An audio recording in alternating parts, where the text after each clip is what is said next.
रामदूत मैं मात जानकी। श्री हनुमान तत्व पर हमारा विशेष चिंतन चल रहा है। कल हमने चिंतन किया कि अंदर की दो आँख ज्ञान और वैराग्य। ज्ञान की आँखों में द्वेष का मोतिया बिंदु आ जाता है। किसी भी प्रकार का ज्ञान हो द्वेष निर्माण करेगा। अध्यात्म में भी आप देखो, शास्त्रों का जिनको ज्ञान होगा वो बड़े बड़े मंत्र बोलते रहेंगे, दंभ में स्पष्ट करते रहेंगे, फिर संसार से द्वेष करने लग जाएंगे। सब नश्वर है, सब माया है, छोड़ दो इसको। क्या माया के बंधन में पड़े हो, कितने पाप किए होंगे, इस संसार रूपी जेल में आए हो पाप करके, इसलिए पूरी दुनिया से द्वेष करने वो लग जाते हैं, क्योंकि ज्ञानी हो गया। ज्ञान की आंखों में द्वेष का मोतिया बिंदु आ जाएगा, और जैसे ये द्वेष का मोतिया बिंदु आएगा, इनर सेल्फ को देखना धुंधला हो जाएगा, आत्मदर्शन नहीं कर पाओगे। और आत्मदर्शन नहीं हुआ तो फिर परमात्मा का दर्शन नहीं होगा।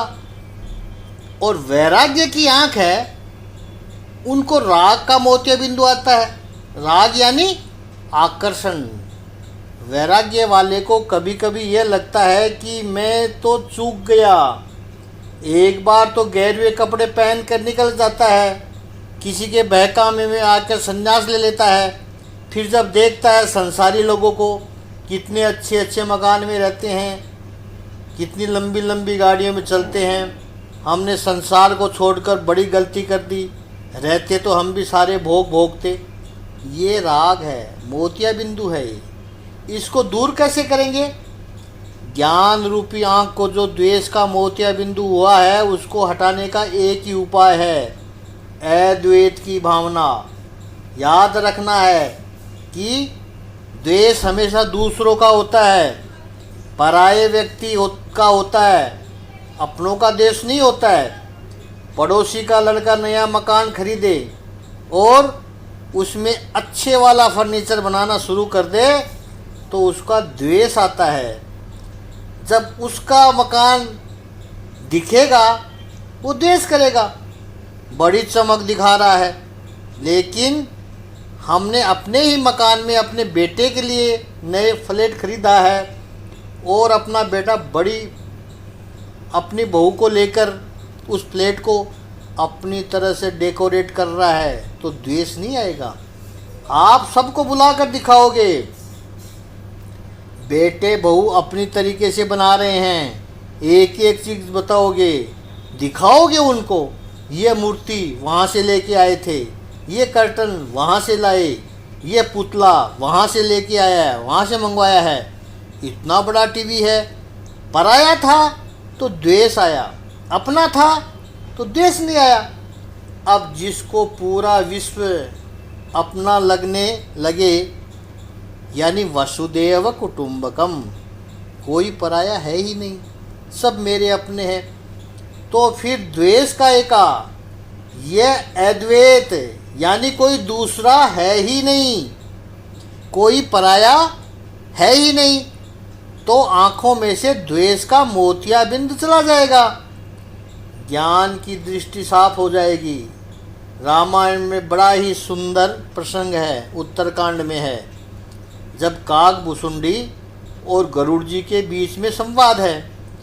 भुसुंडी गरुड़ जी को उपदेश कर रहे हैं, उसमें शिवजी माँ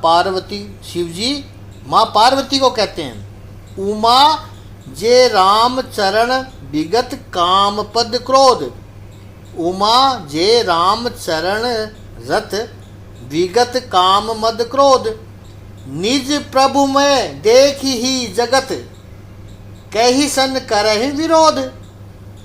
जिसने अपने जो प्रभु के समान सारे विश्व को देखता है, यानी सिया राम में सब जग जानी, तो फिर विरोध किसके साथ करेंगे? सभी तो अपने हैं, अब विरोध रहा ही नहीं। और ज्ञान की दृष्टि जब साफ हो तो द्वंद्व बुद्धि नहीं रहती, द्वेष भाव चला जाता है। और वैराग्य की आंख में जो राग रूपी मोतियाबिंद आया है उसको दूर करने का उपाय है संतोष। पूर्णमदः पूर्णमिदं पूर्णात् पूर्णमुदच्यते। इससे बड़ा संतोष का मंत्र कोई नहीं है। पूर्णस्य पूर्णमादाय पूर्णमेवावशिष्यते। पूर्ण में पूर्ण की वृद्धि करो तो भी वो पूर्ण ही रहता है, और पूर्ण में से पूर्ण निकालो तो भी पूर्ण रहता है। ये संतोष है। तो राग यानी आकर्षण चला जाएगा। संतोष आने पर तृप्ति का अनुभव होता है। I am satisfied. मेरे पास ये घड़ी है, उससे मैं संतुष्ट हूँ, ये सही समय दिखा रही है। तो यदि मैं इस घड़ी से संतुष्ट हूँ तो फिर आप कोई भी घड़ी पहनो, मुझे क्या फ़र्क पड़ता है। हाँ, यदि मैं अपनी इस घड़ी से संतुष्ट नहीं हूँ तब मेरी नज़र दूसरों की घड़ियों को देखकर घूरती रहेगी, किसने कौन सी घड़ी पहन रखी है, यही देखता रहूँगा। लेकिन मुझे अपनी घड़ी से संतोष है, फिर कोई कुछ भी पहने मुझे क्या फ़र्क पड़ता है। फिर मुझे आकर्षण नहीं होगा, मेरे मन को कोई भी घड़ी खींच नहीं पाएगी। मैं अपने कपड़े पहनने से खुश हूँ, मुझे प्रसन्नता है। अब कोई दूसरा कुछ भी पहने, मुझे क्या फ़र्क पड़ता है। ये कब हुआ? जब संतोष निर्माण हुआ। तो राग गया, आकर्षण चला गया। आपकी अलमारी कपड़ों से भरी हुई है, फिर भी संतोष नहीं होगा तो आप बाज़ार से निकलोगे तो यही देखोगे कहाँ अच्छा माल आया हुआ है, कहाँ सेल लगी हुई है, कौन सी ब्रांड का नया कपड़ा आया हुआ है। कई लोगों के पास तो घर में जूतों की दुकान लगी रहती है, जितने कपड़े उतने ही जूते मैचिंग के। मेरे पास एक दो है, मैं संतुष्ट हूँ। फिर लोग अलग अलग कितने भी पहने तो क्या फ़र्क पड़ता है। संतोष, ये असली वैराग्य है। वैराग्य केवल गेरुए कपड़े में नहीं है। वैराग्य भीतर से जब संतोष की भावना आ जाए तब मन की दौड़ धूप कम हो गई। तो प्रेम की भावना जब आई, अपनापन की भावना जब आई, तब ज्ञान की अंतर्दृष्टि साफ हो गई। और संतोष जब आया तो वैराग्य की अंतर्दृष्टि साफ हो गई। ज्ञान और वैराग्य रूपी दोनों नेत्र जब साफ हो गए, स्पष्ट दृष्टि मिल गई, फिर उसको अंतर्दर्शन होने लगा, आत्मदर्शन हुआ, स्वरूप को पहचान लिया। और जिसने आत्मदर्शन कर लिया उसके लिए परमात्मा कहीं दूर नहीं है। निज मन मुकुर सुधार। ये कैसे होगा? वसुदेव कुटुंबकम की भावना कौन सिखाएगा हमें? संतोष कौन देगा? उसके लिए सद्गुरु चाहिए। कुछ लोग कहेंगे कि आधुनिक युग में तो इन्फॉर्मेशन के इतने रिसोर्सेज हैं, फिर गुरु क्यों चाहिए? इतना बड़ा गूगल गुरु पड़ा हुआ है, बैठा हुआ है, कुछ भी ढूंढ लो, गूगल सब कुछ बता देगा, पूछ लो। फिर दूसरा गुरु क्यों चाहिए? जिनकी कई ऐसी बातें हैं, जीवन की कई ऐसी बातें हैं जो गूगल नहीं बता पाएगा और बता भी नहीं सकता है। इन्फॉर्मेशन बहुत जगह से मिल जाएगी, लेकिन इधर उधर भटकता हुआ व्यक्ति के पास कभी कभी गलत इन्फॉर्मेशन भी आ जाती है। मिल तो गई, लेकिन वो सही है या गलत है वो कैसे तय करोगे आप? अज्ञानी व्यक्ति कैसे तय करेगा कि मैंने जो ज्ञान पाया है वो सही है या गलत है? इंटरनेट पर सर्च करने वालों को पता है कि सच मिलता है, लेकिन उतना ही कचरा भी मिलता है गूगल पे।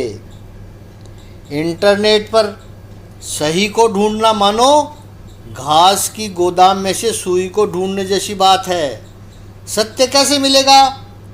और दूसरी एक बहुत बड़ी रिस्क जो है इसमें, खासकर आजकल की मीडिया की वजह से सोशल मीडिया की वजह से एक गलत बात भी छोड़ दो नेट पर, तो वो बहुत ही कम समय में वो गलत बात करोड़ों करोड़ों लोगों तक पहुंच जाती है। लेकिन कुछ लोगों को यही लगता है कि इस पर आया हुआ यानी इंटरनेट पर जो भी कुछ आया सब सही है। अरे कचरा है वो कचरा, शास्त्रों को पढ़ो। कचरा भी फैलाता है गूगल, इसलिए गुरु की आवश्यकता है।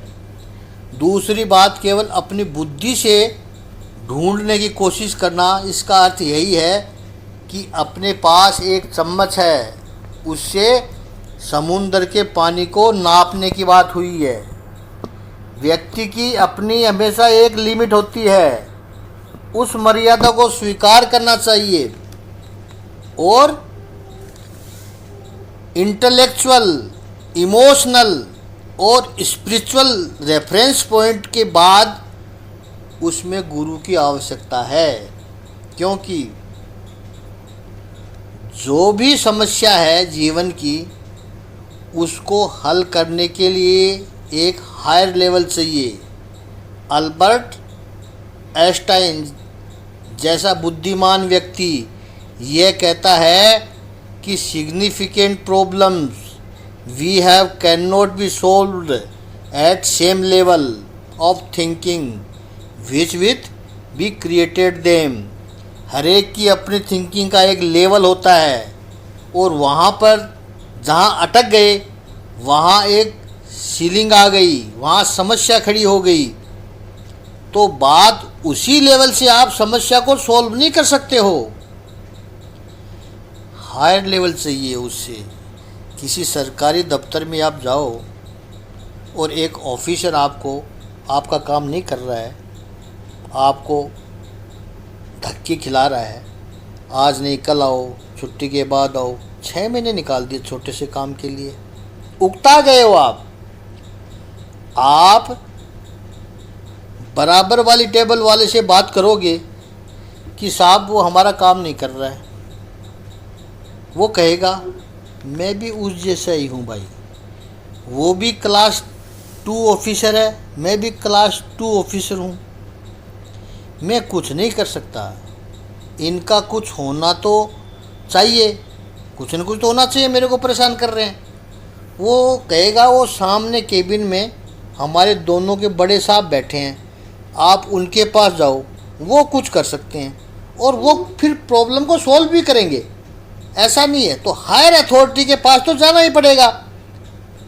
जब लो अथॉरिटी से बात नहीं बन रही है तो significant problems of life we have can not be solved at same level of thinking which we created them, you have to go higher authority। और वो हायर अथॉरिटी कौन है? वो हायर अथॉरिटी है गुरु। उनकी चरण रज से मन रूपी दर्पण को साफ रखें। स्वामी जी कहते हैं वर्णव रघुबर विमल यश, मैं श्री रघुवर के विमल यश का वर्णन करता हूँ। अब हम बोल तो जाते हैं ये सब हनुमान चालीसा का पाठ करते समय, लेकिन कभी आपने सोचा है कि स्वामी जी ऐसा क्यों लिख रहे हैं?